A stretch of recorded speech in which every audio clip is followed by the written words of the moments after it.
Magandang aldaw, magandang araw, good day. This is Athena Shireen Presto or Ash Presto, your host for the Social 10 lecture series. In this series, we will try to sociologically explore the Filipino nation, our identities as Filipinos, and the exercise of citizenship. This is our third episode and we will discuss gender issues in the Philippines.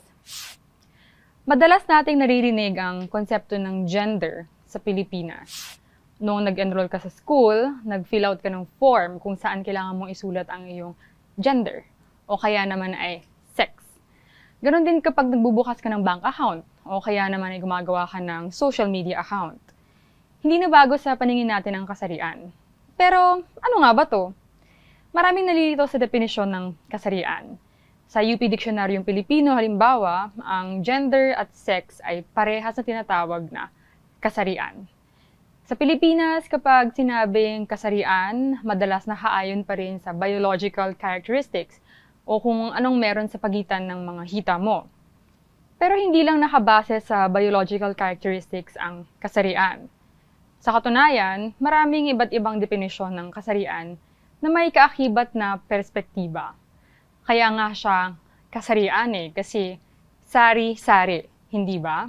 O kaya naman ay iba-iba. In many social science disciplines, we also recognize that kasarian can refer to both gender and sex. Let's break this down further. Gender refers to the meanings that we attach to our perceived characteristics. Sa madaling salita, ang gender ay tumutukoy sa mga kahulugang iniuugnay sa mga katangiang ating napapansin o nakikita. Halimbawa, ang mga katangian na ikinakabit sa pagiging babae ay yung pagiging mahinhin, masunurin, at palaging nakaayos. Sa Pilipinas, mayroon nga tayong perpektong ehemplo nito na tinatawag nating Maria Clara, hindi ba? Magkaiba ang ibinibigay nating kahulugan sa pagkababae o sa pagkalalaki sa loob ng isang sistemang panlipunan. Ang mga katangian na ikinakabit naman sa pagiging lalaki ay yung mga pagiging malakas, matipuno, o barako. Gender is a more general term. It can be used to refer to gender roles, gender expression, and gender identity. Ang gender roles ay mga tungkulin mo sa lipunan base sa iyong kasarian. Halimbawa, kung ikaw ay babae, ikaw ang inaasahang mag-alaga ng pamilya, at kung ikaw ay lalaki, ikaw ang inaasahang magtaguyod financially sa pamilya mo. Hindi lamang roles o tungkulin ang kaakibat ng kasarian. Kasama rin dito ang gender expression o yung pagpapahayag at pagtatanghal ng iyong kasarian. Halimbawa dito yung mga expectations natin kung paano dapat magsalita, gumalaw, o manamit ang isang tao. Kung lalaki, naasahan na siya ay nagpapantulon sa eskwelahan at ang mga babae naman ay sinasabihan at inaasahang magpalda. Ang gender ay pwede ring ituring bilang identity o kung ano ang pagtingin natin sa sarili natin. Ang gender identity ay hindi laging tumutugma sa ating biological characteristics. Pwedeng magkaibang tingin mo sa sarili mo o gender identity o ang self mo at sa kung anong meron ka sa gitna ng iyong mga hita o sexual characteristic. Sa ngayon, marami pa ring nalilito sa kaibahan ng gender roles, gender expression, gender identity, at pati na sexual characteristics. Now that we have laid down the general considerations for gender in the Philippines, talakayin naman natin kung ano ang mga debate at diskurso tungkol sa kasarian gamit ang iba't ibang mga perspektibo. The first perspective I will discuss is the essentialist view. Kapag sinasabing essentialist, ito yung pagtingin na ang kasarian ay natural. Ang kasarian daw ay hindi nahihiwalay sa reproductive organ o sexual characteristic natin. The essentialist view also believes that manifested gender differences are innate. Okay, so ibig sabihin nito, natural daw na magkaiba ang katangian ng babae at lalaki. Isang halimbawa dito ay yung pag-attribute ng pagiging maalaga sa pagkababae at pag-attribute naman ng pagiging malakas sa pagkalalaki. The essentialist view is contested by many social scientists dahil nagkakabit pa rin sila ng natural o essential na characteristic sa isang tao, nagpapaigting pa rin ito sa social norms regarding specific genders. Under this view, nagmamarginalize pa rin ng genders katulad ng pagkababae kung hindi siya caring. We can see this with boys also, na ma-marginalize sila kapag hindi sila malahas. Binary o dalawa lamang ang tingin sa kasarian. Madalas magkatunggali pa nga ang pagtingin sa mga ito. But of course, this is just one perspective in the gender discourse. In the social sciences and in sociology, pinapalalim ang pag-intindi sa gender beyond essentialist interpretations. Ngayon, pag-usapan natin ang pangalawang perspektibong tinatawag na social constructionism. This view sees gender as a social construct or as a product of meaning. According to this view, gender arises from different interpretations based on social interactions. Ibig sabihin, ang kasarian ay nabubuo mula sa interaksyon natin sa iba't ibang tao at bagay sa lipunan kung saan natin natututuhan kung ano ang tamang pagkilos. Hindi lang siya nakaugat sa biology, kundi sa kondisyon ng lipunan, sa pagbabago ng panahon, sa kultura, at pati na rin sa pulisiya at politika. Himayin pa natin yung mga social construct na ito. Take for example, West and Zimmerman's doing gender. Para sa kanila, ginagawa natin ang kasarian. Ang kasarian ay pandiwa, verb. Hindi ito pangalan o noun. May mga ginagawa tayo sa araw-araw na hindi natin namamalayang nagpapaigting sa ating kasarian. Kapag pumapasok ka sa eskwelahan, halimbawa, nagsusukat ka ng mga isusuot mo. Magpapalda ka ba o magpapantalon? Sa pagpili mo ng damit mo, naipapakita mo sa ibang tao na ikaw ay babae, lalaki, o miyembro ng LGBTQI+ community. By the way, ang LGBTQI+ ay isang umbrella term that refers to lesbian, gay, bisexual, transgender, queer, intersex, at iba pa. Sa ating mga pang-araw-araw na gawain, napapaigting natin ang panlipunang pag-iisip kung ano nga ba ang pagkababae, pagkalalaki, o kahit na pagkabakla. Halimbawa pa, kapag nakita mo at kapag nakita ka ng kaibigan mo na maganda ang ayos mo, ang ganda ng kilay mo, o kaya naman maayos ang buhok mo, sasabihin niya sa'yo, wow, ang ganda mo ngayon ah. O kaya naman, kung maganda ang polo mo, naka-gel ang buhok mo, sasabihan ka ng, oh, ang tikas mo ngayon ah. Makikita dito na ang gender ay isang accomplishment, as shown in our social interactions. Kaugnay ng konsepto ng doing gender ay ang konsepto ng gender performativity ni Judith Butler. Sa gender performativity, ang kasarian ay isang pagtatanghal. Gaya ng sa entablado, ang kasarian ay may script at may audience. May sinusunod na script ng isang tao. Ang script mo, for example, kung babae ka, kailangan mahinhin ka. At kung lalaki ka, kailangan malakas ang dating mo. Ang pagtatanghal ang naglilikha ng kasarian. At may script ang pagtatanghal na ito. Ang scriptwriter mo ay lipunan. Sa script ng lipunan, lalo na sa Pilipinas, ang pagpapalda at pagbebestida ay gawain ng babae. And because of the repetition of women wearing dresses, gender is reinforced. So, pinaperform ng isang babae ang kanyang pagiging babae tuwing siya ay nagsusuot ng bestida. Pinapaigting nito ang panlipunang pag-iisip na ang pagsusuot ng bestida ay gawa ng babae at nagbibigay kahulugan sa isang tao na siya ay babae. In the Philippines, gender roles are deeply influenced by a mix of traditional, colonial, and religious norms. Halimbawa, si Maria Clara na galing sa nobelang Noli Me Tangere ni Jose Rizal ay simbolo raw ng ideal na Filipino woman as modest, demure, at submissive.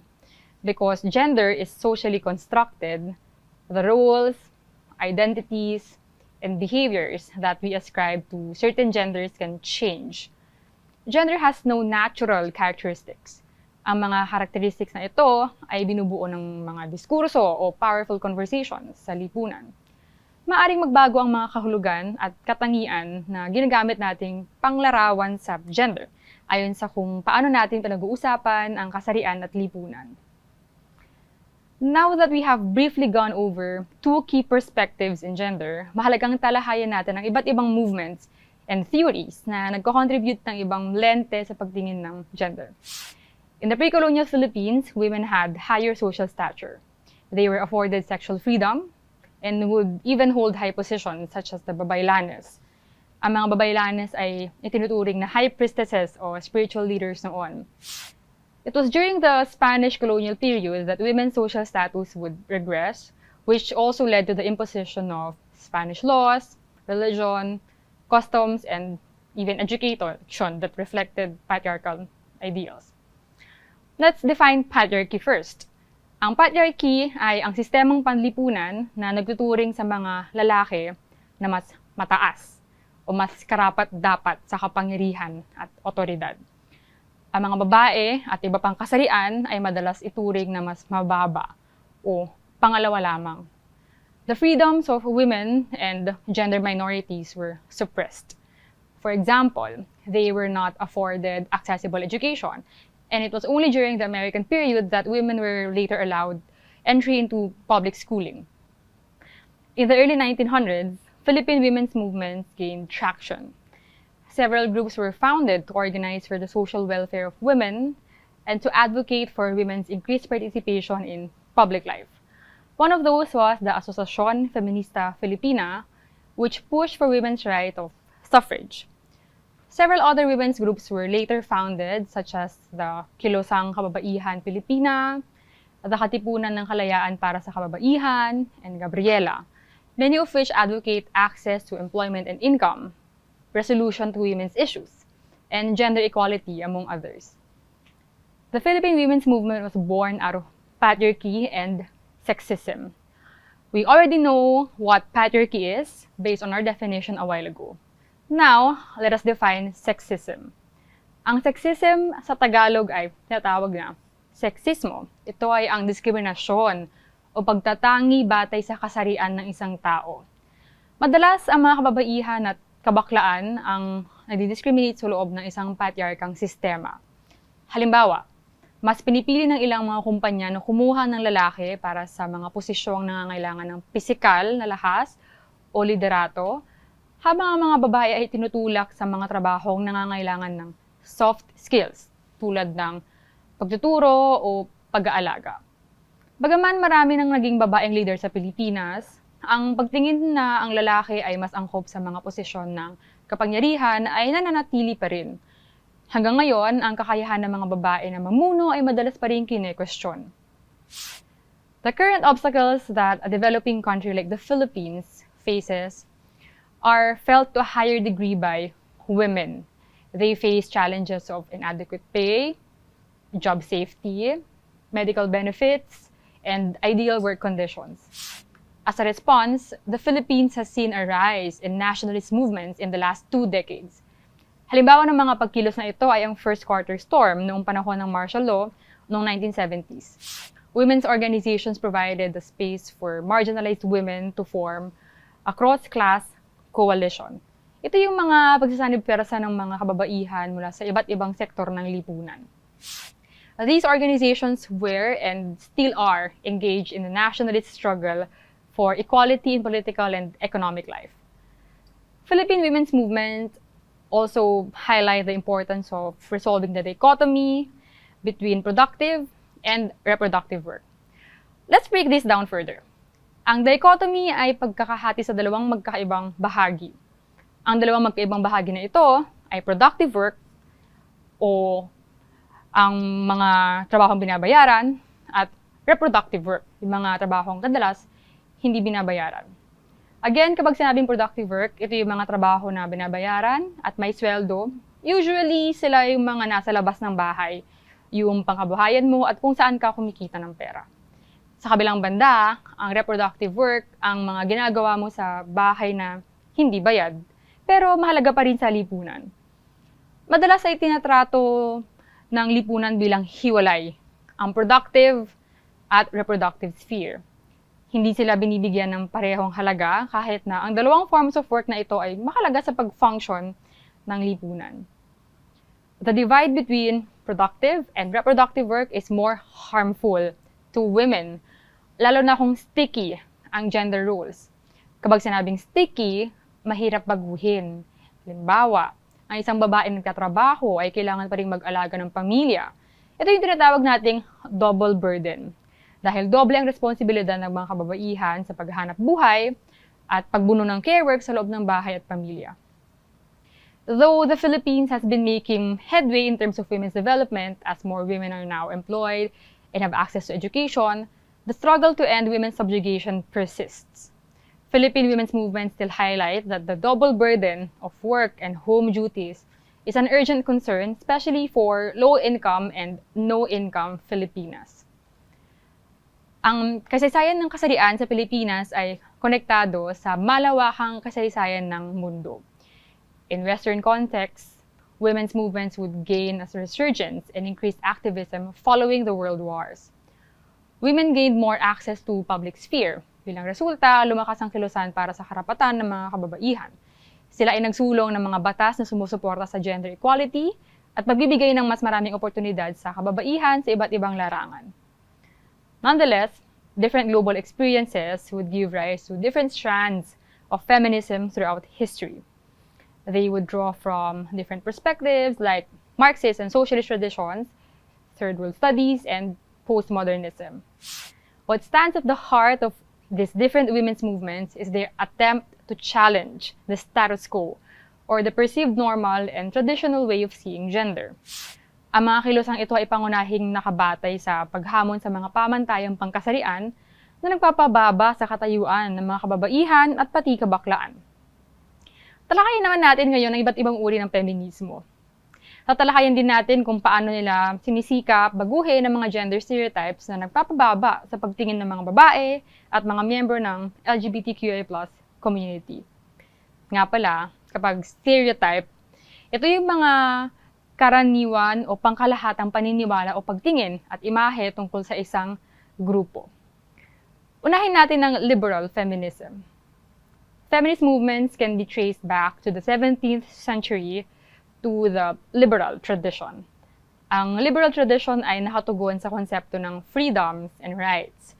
Dito, ipinaglalaban ng kababaihan ng equal rights to men. In the liberal feminist movement, these early feminists argued that women should be held equal to men and not deprived of opportunities because of gender. Sa kilosang ito, ipinaglalaban ng mga kababaihan ang kanilang karapatan sa edukasyon, sa trabaho, at sa pagboto. Ito ay mga karapatang matagal nang binibigay sa mga kalalakihan. Noong panahon ng Amerikano sa Pilipinas, unti-unting nailaban ang oportunidad ng mga kababaihan na magtrabaho sa labas ng tahanan, lalo na sa sektor ng edukasyon at kalusugan. Subalit, ang tunay na pagbabago ay naganap pagkatapos ng ikalawang digmaang pandaigdig, kung saan mas maraming kababaihan ang sumabak sa iba't ibang propesyon. Sa kasalukuyan, patuloy pa rin ang laban para sa pantay na oportunidad sa trabaho at pagtanggal ng gender pay gap, among others. Ang gender pay gap ay kung ang sahod ng kababaihan ay mas mababa kumpara sa mga kalalakihan na may katulad naman at kaparehas na posisyon. Speaking of gender pay gap, dabako naman tayo ngayon sa pangalawang strand ng feminism na tatalakayin ko. Ito yung Marxist feminism. Later strands of feminism, such as Marxist and socialist feminism, placed women's issues within class-based capitalism. Ang capitalism ay isang economic system na nakatuon sa pagkita ng profit o ganansya. Sa makatuwid, ang Marxist feminism ay ang teoryang nag-uugnay sa laban para sa pagkakapantay-pantay ng kasarian sa mas malawak na pakikibaka laban sa kapitalismo. Matatawag na class-based ang kapitalismo dahil ang mga tao ay nahihiwalay batay sa kanilang mga kayamanan at ari-arian. Maliban dito, sa loob ng kapitalismo ay nagkakaroon ng paghihiwalay sa productive, formal, paid work sphere on the one hand, and sa reproductive, unpaid home work sphere on the other hand. Mas binibigyang halaga ang productive work sphere kung saan ang role ng pagiging provider ay napupunta sa lalaki. Ang reproductive work sphere, where women do most of the work, is seen as a lesser role. Capitalism highly benefits from the patriarchal family structure. Sa structure na ito, ang lalaki ang nagtatrabaho habang lahat ng gawaing bahay ay napupunta sa babae. Nagkakaroon ngayon ng division of labor based on gender. Hindi binabayaran ng babae sa ginagawa niya sa bahay. At dahil sa loob ng kapitalismo ay mas binibigyang halaga ang pagkita ng pera, mas angat ngayon ang tingin at pagtrato sa mga lalaki. Ayon sa Marxist feminism, ang paglaya ng kababaihan ay maaaring makamit sa pamamagitan ng pagbabago ng socio-economic system na nagpapanatili at nagbe-benefit sa gender inequality. Para naman sa radical feminists, sexism and patriarchy are the roots of unequal treatment. Ang radikal na feminismo ay nananawagan para sa malalim at radikal na pagbabago upang tuluyang magkaroon ng gender equality o pagkakapantay-pantay. Ito ay hindi lamang tungkol sa pagkakapantay-pantay sa ilalim ng umiiral na sistema, kundi sa pagbabago ng sistema mismo upang wakasan ang dominasyon ng mga lalaki sa kababaihan. Ang halimbawa sa Pilipinas ay ang pagtulak sa karapatan ng kababaihan na magkaroon ng kontrol sa kanilang sariling katawan. Radical feminism will see the need to reform the entire health and legal institutions. Kasama na rito ang mga access sa reproductive health services. Kasama rin ang pagkakataon na mamili ang babae kung anong nararapat sa kanya mismong katawan. Hindi na kailangan magpaalam pa ng kababaihan sa kanilang mga romantic partners at kanilang mga asawa kung ano ang gusto nilang gawin sa kanilang mga katawan. Ipagpatuloy pa natin ang ating talakayan tungkol sa iba't ibang strands of feminism. For third world feminists, gender oppression has to be viewed in light not only of sexism, patriarchy, and capitalist systems, but also with regard to race and national development amid globalization. It is especially highlighted here that people of different races experience gender oppression to varying degrees. Particularly, this strand highlights the experiences of women of color. Lalo sa Western context, iba ang pang-aapi sa women of color kumpara sa Caucasian, white women na may Western or European descent. Kaya third world feminists call to dismantle all systems, including race, that still oppress women. Makikita pa natin ang third world feminism sa Pilipinas kahit hindi masyadong matingkad ang usapin sa lahi. Sa Pilipinas, maraming third world feminists ang critical sa impluwensya ng neo-colonialismo sa ekonomiya at kultura. Halimbawa ay ang pagtutol sa ilang patakaran ng mga dayuhang korporasyon. Pinapalala ng maraming international corporations ang pananamantala sa mga manggagawang Pilipino, lalo na sa mga manggagawang babae. Nakikita ito sa industriyang tulad ng mga sa pabrika at business process outsourcing o BPO industries. Ang huling strand na tatalakayin ko ay postmodern feminism. This strand views gender stereotypes as culturally constructed through language. Postmodern feminism is critical of essentialism, patriarchy, and also the binary thinking that stereotypes men and women. Pinoproblematize nito ang pagkakaroon ng idea of men and women to begin with. Kine-question nito kung bakit kailangan hiwalay ang mga tao base sa kategoryang man o woman. Ayon sa maraming postmodern feminists, dapat patalsikin ang gender stereotypes at ang gender binary. Maraming tao ang hindi nabibilang sa mga kategoryang ito at na-exclude sila. Kaya kailangan buwagin ang pag-iisip sa gender na nakatuon lang sa pagiging babae o sa pagiging lalaki. Ang mga naunang strands ng feminismo ay madalas nakabatay sa simpleng pagkakahati-hati sa kasarian, lalaki o kaya babae lamang. Subalit, hindi lahat ng tao ay umaangkop sa mga kategoryang ito. May mga taong nasa labas ng tradisyonal na kahulugan ng lalaki at babae. hindi nila nararamdaman na sila ay ganap na kinakatawan ng mga naunang teoryang feminista. Sa pagdugon sa limitasyong ito, postmodernism suggests that we cast our net wider. Binibigyang pansin nila ang pagkakaiba-iba ng mga karanasan ng kasarian. Kinikilala rin na ang pagkakakilanlan ng kasarian ay maaaring mas komplikado kaysa sa simpleng binary. Ang ganitong pananaw ay naglalayong isama at protektahan ang mga karapatan ng mga transgender, genderqueer, non-binary, LGBT at iba pang mga tao na hindi umaangkop sa traditional na kategorya ng lalaki o babae. Jumping off from this point, mahalagang intindihin ng mga queer movements and theories that advocate for the experiences of those who may defy gender stereotypes and dichotomies. Queerness is not new, especially in the Philippines.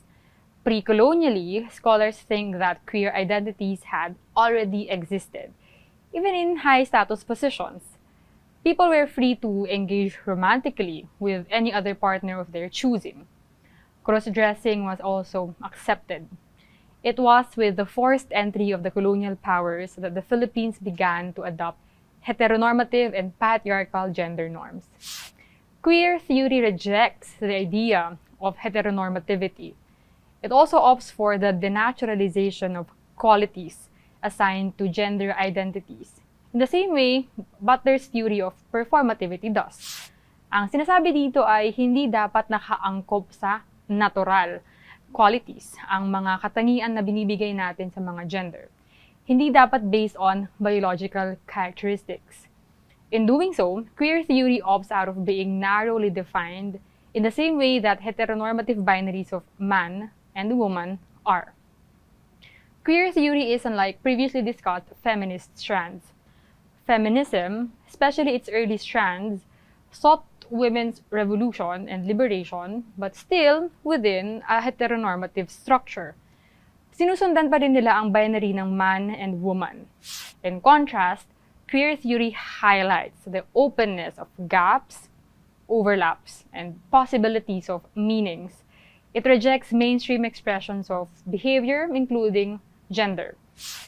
The Philippines has seen queer movements since the 1960s and 1970s with roots in women's movements. Briefly, the lesbian movement in the Philippines first branched out from the Women's March of 1990s.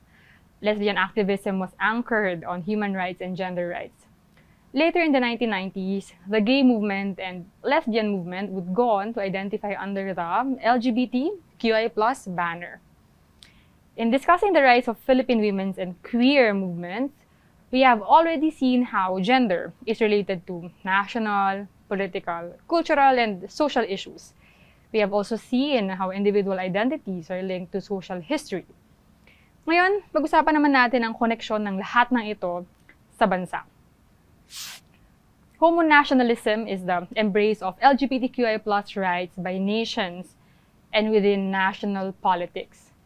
Jasbir Puar uses homonationalism to critique the idea of acceptance and tolerance of queer identities within nations. Ayon sa kanya, ang homonationalism ay isang shift kung saan hindi lang tinotolerate ang mga homosexual identities, kung hindi binibigyan sila ng recognition. Ang identidad din nila ay binibigyan ng proteksyon. Ipinapakita ng homonationalism ang pagbabago ng relationship ng estado, sa gender, at sexuality ng mga tao. It engages the perspective that state is heteronormative. Hindi lang tinotolerate ang mga queer identities, pero isinasama na din sila sa mga posisyon, sa ekonomiya, at sa polisiya. Pero, nakapaloob din ito sa isang debate. Critics of homonationalism have argued that homonationalism is a Western idea that sees itself as the savior of queer identities in the global South. Sinasabi dito na ang homonationalism ay isang ideya na nagmula sa West, gaya ng US, kung saan may efforts to include queer identities into policies. Consequently, there are concerns that these efforts may not be legibly applicable to countries like the Philippines. Sinasabi ng mga critic na dapat maging critical sa paggamit ng konsepto na ito. Our application of Western concepts in the Global South and in Global South realities may further aid the colonial project instead of floating local identities. Importante din ito, lalo na dahil ilang mga bansa sa Global South ay nagkakaroon at nagpapaigting ng homophobic views mula mismo sa kanilang kasarian at karanasan dahil sa kolonyalismo. On the topic of the Philippines being a post-colonial and developing country in the Global South, maiging i-mention ang concept ng intersectionality. Ito ay isang konsepto na naglalarawan kung paano nagtatagpo at magkakaugnay ang iba't ibang aspeto ng pagkakakilanlan ng tao, tulad ng lahi, kasarian, socio-economic class, edad, sexualidad, at iba pa. Ang mga ito ay nakakaapekto sa ating mga karanasan ng diskriminasyon at pribilehyo. Sa konteksto ng Pilipinas, maaaring magamit ang intersectionality para masuri ang karanasan ng iba't ibang kasarian na may iba't ibang espasyong ginagalawan. Halimbawa, ang isang babae mula sa Mindanao na may katutubong pinagmulan ay maaaring makaranas ng diskriminasyon hindi lamang sa kanyang kasarian, kundi pati na rin sa kanyang lahi at relihiyon. Ang isang babae naman sa Metro Manila na lumaki sa mayamang pamilya ay may ibang sets of problems. I try to apply intersectionality in my own work. Sa isa sa aking mga pag-aaral na makikita nyo sa screen, I saw that young people's experiences of queerness in the rural Philippines is different from westernized urban discourses on queerness. Halimbawa, sa urban settings, may emphasis sa konteksto ng coming out o paglaladlad bilang isang bakla. This is not necessarily the case for young individuals in the rural Philippines. Young boys who act effeminately are branded as gays at a young age, too young to understand the socio-political and economic implications of the label. Dahil lang kumbekending sila at magaling silang sumayaw nung bata sila, tinawag na silang bakla kahit na hindi naman sila nag-come out o kahit na hindi pa nila naiintindihan kung anong ibig sabihin ng pagkabakla. Having discussed gender through women's movement, queer movement, and homo-nationalism, baka nagtatanong kayo kung saan lulugar ang mga kalalakihan. It is important to note that women's movements, feminism, and queer movements are not about harming men and not about stripping away their identities. Rather, feminist and queer movements tackle undoing the harms of hegemonic masculinity to women and queer identities. Ang hegemonic masculinity ay isang sociological concept that discusses an ideal type of manhood. Sa Pilipinas, ang ideal type of manhood ay ang magiging barako, matigas, matikas, rasyonal, at iba pa. This hegemonic masculinity pertains to the dominant view that legitimizes men's subjugation of women and queer identities. Even within masculinities, men who do not fit into hegemonic masculine constructions are treated as subordinate. Halimbawa na rito ang mga gay and effeminate men o mga malalambot na kalalakihan. Ang mga hindi pasok sa characteristic ng hegemonic masculinity ay tinatawag na subordinate masculinity at itinuturing silang mas mababa sa gender hierarchy. Here, we see that hegemonic masculinity is harmful not only to women and queer identities, but also to men, especially men who do not resemble the macho and domineering traits associated with hegemonic masculinity. So, how now can men be allies in feminist and queer movements? Well, allyship is complex, but it's still very important. The actions of allies are important interventions in preventing gender violence, for example. Sa ganitong konteksto, ang mga lalaking nakasaksi sa domestic violence ay maaaring gumamit ng iba't ibang mga paraan para maimpluwensyahan ang iba pang mga lalaki sa pagtigil ng karahasan. Maaari nilang direktang kausapin ang salarin o kaya naman ay magbigay ng suporta sa biktima through many different ways. Maaari rin nilang hikayatin ang iba pang mga lalaki sa kanilang komunidad na maging mas mapagmasid at aktibo sa pagpigil sa domestic violence o sa paglahok sa mga programa laban sa karahasan. But again, male allyship is not without its challenges. There are concerns that those engaged in allyship may encroach into spaces for women and queers. Baka maagaw o baka masapawan ang boses at espasyo na dapat sana ay para sa mga kababaihan at mga miyembro ng LGBT community. Halimbawa, sa mga diskusyon o aktibidad na nakatuon sa karapatan at karanasan ng mga kababaihan o LGBTQIA+, maaaring hindi sinasadyang mag-dominate ang mga lalaking kaalyado sa usapan. Men must therefore reflect on their own behavior and privilege. It is important that men learn to listen and let women and queer individuals speak on their struggles. Iwasan dapat ang mansplaining o ang pagtuturo ng mga lalaki sa mga babae at bakla, kahit na ang mga babae at bakla naman talaga ang mas may alam sa issue. These are just a few ways men can be allies in the women's movement. What is important is that this allyship is fueled by the intention to empower women and queer individuals. Ngayon marami na tayo na pag-usapan tungkol sa kasalian sa Pilipinas, mag-iwan ako ng ilang mga tanong. Paano nyo nararanasan ang gender structure sa lipunan? At paano nyo malalabanan ang harmful hierarchies of gender para isulong ang pagkakapantay-pantay sa lipunan? Salamat sa pakikinig. Agyaman ng unay. Salamat din kay Lou Wabe at John Magnifico na katuwang ko sa pagbuo ng episode na ito. Muli, ako si Athena Shireen o Ash Presto at magkita-kita tayo sa susunod na episode.